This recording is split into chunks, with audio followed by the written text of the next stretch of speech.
श्री शिवाय नमस्तुभ्यं। श्री शिवाय नमस्तुभ्यं।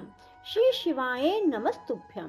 राधे राधे मेरे प्यारे भाइयों, बहनों, माताओं व बंधुओं, संस्कार की बातें चैनल में आपका स्वागत है। बंधुओं, आज मैं आपको सुना रही हूँ शिव महापुराण की कथा। बंधुओं, जो मनुष्य रोजाना फागुन मास में शिव महापुराण की कथा को सुनते हैं, शिव महापुराण की कथा सुनने का संकल्प मात्र भी कर लेते हैं, भगवान शिव उनकी हर मनोकामना पूरी करते हैं। महाशिवरात्रि का पर्व आ रहा है। जो मनुष्य भी महाशिवरात्रि की रात को ठीक 12 बजे एक धतूरा हल्दी से लपेटकर अर्थात हल्दी से भिगोकर शिवलिंग पर अर्पित करेंगे और 10-15 मिनट के बाद वहां से धतूरे को ले आकर उसे लाल कपड़े में बांधकर सुबह 4 बजे से पहले अपने व्यापार क्षेत्र पर कहीं भी टांग लेंगे। उनके व्यापार में कभी भी कोई कमी न रहेगी। यदि आप सुबह 4 बजे से पहले धतूरा व्यापार वाले स्थान पर नहीं टांग सकते हैं तो ऐसा आप फुलेरा दूज जो कि 4 मार्च को है टांग देना। बंधुओं, कभी भी आपके व्यापार में कोई कमी ना रहेगी, व्यापार बढ़ता ही चला जाएगा। बंधुओं, शिव महापुराण की कथा को जब भी सुने पूर्ण विश्वास सच्ची निष्ठा के साथ सुने, देखना आपके काम बनते चले जाएंगे। बंधुओं, यदि आपने YouTube चैनल संस्कार की बातें अब तक सब्सक्राइब नहीं किया तो जरूर करें और बेल आइकन दबाना ना भूलें ताकि आपको हमारी आने वाली सभी वीडियोस की जानकारी सबसे पहले हो सके। बोलो शिव शंकर भोलेनाथ की जय। हर हर महादेव, हर हर महादेव, हर हर महादेव। ब्रह्मा जी कहते हैं, मुने, उधर सती ने आश्विन मास की अष्टमी तिथि को उपवास करके भक्ति भाव से सर्वेश्वर शिव का पूजन किया। इस प्रकार नंदा व्रत पूरा होने पर नौमी तिथि के दिन ध्यान मगन हुई सती को भगवान शिव ने प्रत्यक्ष दर्शन दिया। उनका शिव विग्रह सर्वांग सुंदर गौर वर्ण का था। उनके 5 मुख थे। उनके मुख में 3-3 नेत्र थे। भाल देश में चंद्रमा शोभा दे रहा था। उनका चित्त प्रसन्न था और कंठ में नील चिन्ह दृष्टि गोचर होता था। उनके 4 भुजाएं थी। उन्होंने हाथों में त्रिशूल, ब्रह्म कपाल, वर तथा अभय धारण कर रखे थे। भस्ममय अंगराग से उनका सारा शरीर उद्भासित हो रहा था। गंगा जी उनके मस्तक की शोभा बढ़ा रही थी। उनके सभी अंग बड़े मनोहर थे। वे महान लावण्य के धाम जान पड़ते थे। उनके मुख करोड़ों चंद्रमाओं के समान प्रकाशमान एवं आह्लादजनक थे। उनकी अंग कांति करोड़ों कामदेवों को तिरस्कृत कर रही थी और उनकी आकृति स्त्रियों के लिए सर्वथा ही प्रिय थी। सती ने ऐसे सौंदर्य माधुर्य से युक्त प्रभु महादेव जी को प्रत्यक्ष देखकर उनके चरणों की वंदना की। उस समय उनका मुख लज्जा से झुका हुआ था। तपस्या के पुंज का फल प्रदान करने वाले महादेव जी उन्हीं के लिए कठोर व्रत धारण करने वाली सती को पत्नी बनाने के लिए प्राप्त करने की इच्छा रखते हुए भी उनसे इस प्रकार बोले। महादेव जी ने कहा, उत्तम व्रत का पालन करने वाली दक्षिणनंदिनी, मैं तुम्हारे इस व्रत से बहुत प्रसन्न हूँ, इसलिए कोई वर मांगो। तुम्हारे मन को जो अभिष्ट होगा वही वर मैं तुम्हें दूंगा। ब्रह्मा जी कहते हैं, मुनि, जगदीश्वर महादेव जी यद्यपि सती के मनोभाव को जानते थे तो भी उनकी बात सुनने के लिए बोले, कोई वर मांगो। परंतु सती लज्जा के अधीन हो गई थी, इसलिए उनके हृदय में जो बात थी उसे वे स्पष्ट शब्दों में कह ना सकी। उनका जो अभिष्ट मनोरथ था वह लज्जा से आच्छादित हो गया। प्राण वल्लभ शिव का प्रिय वचन सुनकर सती अत्यंत प्रेम में मगन हो गई। इस बात को जानकर भक्त वत्सल भगवान शंकर बड़े प्रसन्न हुए और शीघ्रता पूर्वक बारंबार कहने लगे, वर मांगो, वर मांगो। सत्पुरुषों के आश्रयभूत अंतर्यामी शंभु सती की भक्ति के वशीभूत हो गए थे। तब सती ने अपनी लज्जा को रोककर महादेव जी से कहा, वर देने वाले प्रभु, मुझे मेरी इच्छा के अनुसार ऐसा वर दीजिए जो टल ना सके। भक्त वत्सल भगवान शंकर ने देखा सती अपनी बात पूरी नहीं कह पा रही, तब वे स्वयं ही उनसे बोले, देवी तुम मेरी भार्य हो जाओ। अपने अभिष्ट फल को प्रकट करने वाले उनके इस वचन को सुनकर आनंद मगन हुई सती चुपचाप खड़ी रह गई, क्योंकि वे मनोवांछित वर पा चुकी थी। फिर दक्ष कन्या प्रसन्न हो दोनों हाथ जोड़ मस्तक झुका भक्त वत्सल शिव से बारंबार कहने लगी। सती बोली, देव आदि देव महादेव प्रभो जगतपते, आप मेरे पिता को कहकर वैवाहिक विधि से मेरा पानी ग्रहण करें।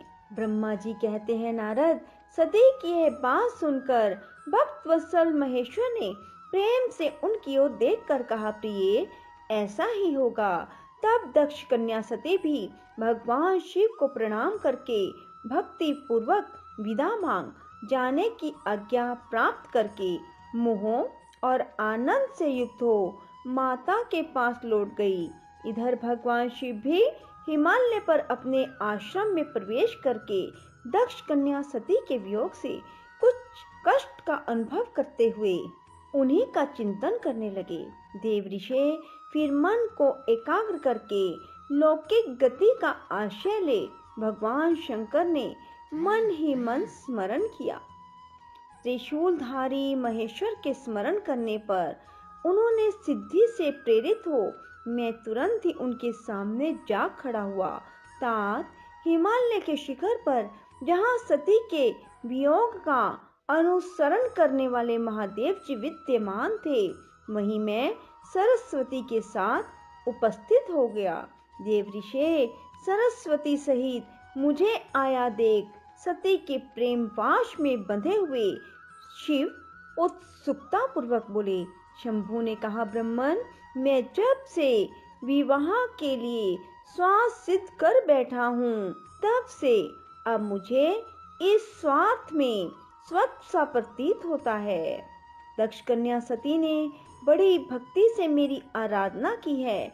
उसके नंदा व्रत के प्रभाव से मैंने उसे अभिष्ट वर देने की घोषणा की है। ब्रह्मन, तब उन सती ने मुझसे यह वर मांगा कि आप मेरे पति हो जाइए। यह सुनकर सर्वथा संतुष्ट हो मैंने भी कह दिया कि तुम मेरी पत्नी हो जाओ। तब दाक्षायणी सती मुझसे बोली, जगतपते, आप मेरे पिता को सूचित करके वैवाहिक विधि से मुझे ग्रहण करें। ब्रह्मन, उनकी भक्ति से संतोष होने के कारण मैंने उसका वह अनुरोध भी स्वीकार कर लिया। विधाता, तब सती अपनी माता के घर चली गई और मैं यहाँ चला आया।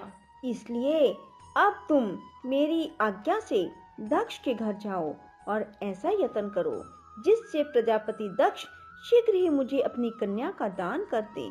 उनके इस प्रकार आज्ञा देने पर मैं कृतकृत्य और प्रसन्न हो गया। उन भक्तवत्सल विश्वनाथ ने इस प्रकार बोला। मुझ ब्रह्मा ने कहा, भगवान शंभो, आपने जो कहा है उस पर भली भांति विचार करके हम लोगों ने पहले ही उसे सुनिश्चित कर दिया है। वृषभध्वज, इसमें मुख्यतः देवताओं का और मेरा भी स्वार्थ है। दक्ष स्वयं ही आपको अपनी पुत्री प्रदान करेंगे, किंतु आपकी आज्ञा से मैं भी उनके सामने आपका संदेश कह दूंगा। सर्वेश्वर महाप्रभु महादेव जी से ऐसा कहकर मैं अत्यंत वेगशाली रथ के द्वारा दक्ष के घर जा पहुंचा। नारद जी ने पूछा, वक्ताओं में श्रेष्ठ महाभाग विधाता, बताइए, जब सती घर पर लौट कर आई तब दक्ष ने उनके लिए क्या किया? ब्रह्मा जी ने कहा, तपस्या करके मनोवांछित वर पाकर सती जब घर को लौट गई तब वहां उन्होंने माता पिता को प्रणाम किया। सती ने अपनी सखी के द्वारा माता पिता को प्रणाम किया। प्रसन्नता बढ़ाने वाली अपनी पुत्री को हृदय से लगाकर माता वीरिनी ने उसका मस्तक सूंघा और आनंद मगन होकर उसकी बारंबार प्रशंसा की। इसके बाद कुछ काल व्यतीत होने पर धर्मज्ञों में श्रेष्ठ दक्ष इस चिंता में पड़े कि मैं अपनी इस पुत्री का विवाह भगवान शंकर के साथ किस तरह करूं। महादेव जी प्रसन्न होकर आए थे पर वे तो चले गए। अब मेरी पुत्री के लिए फिर कैसे यहाँ आएंगे। यदि किसी को शीघ्र ही भगवान शिव के निकट भेजा जाए तो यह भी उचित नहीं जान पड़ता, क्योंकि यदि वे इस तरह अनुरोध करने पर भी मेरी पुत्री को ग्रहण ना करेंगे तो मेरी याचना निष्फल हो जाएगी। इस प्रकार चिंता में पड़े हुए प्रजापति दक्ष के सामने मैं सरस्वती के साथ सहसा उपस्थित हुआ। मुझ पिता को आया देख दक्ष प्रणाम करके विनीत भाव से खड़े हो गए। उन्होंने मुझ स्वयंभू को यथा योग्य आसन दिया। तदंतर दक्ष ने जब मेरे आने का कारण पूछा तब मैंने सब बातें बताकर उनसे कहा, प्रजापते, भगवान शंकर ने तुम्हारी पुत्री को प्राप्त करने के निश्चय से मुझे तुम्हारे पास भेजा है। इस विषय में जो श्रेष्ठ कृत्य हो उनका निश्चय करो। जैसे सती ने नाना प्रकार के भावों से सात्विक व्रत के द्वारा भगवान शिव की आराधना की है, उसी तरह वे भी सती की आराधना करते हैं। इसलिए दक्ष भगवान शिव के लिए ही संकल्पित एवं प्रकट हुई अपनी इस पुत्री को तुम अविलंब उनकी सेवा में सौंप दो। इससे तुम कृतकृत्य हो जाओगे। मैं नारद के साथ जाकर उन्हें तुम्हारे घर ले आऊंगा। फिर तुम उन्हीं के लिए उत्पन्न हुई अपनी यह पुत्री उनके हाथ में दे दो।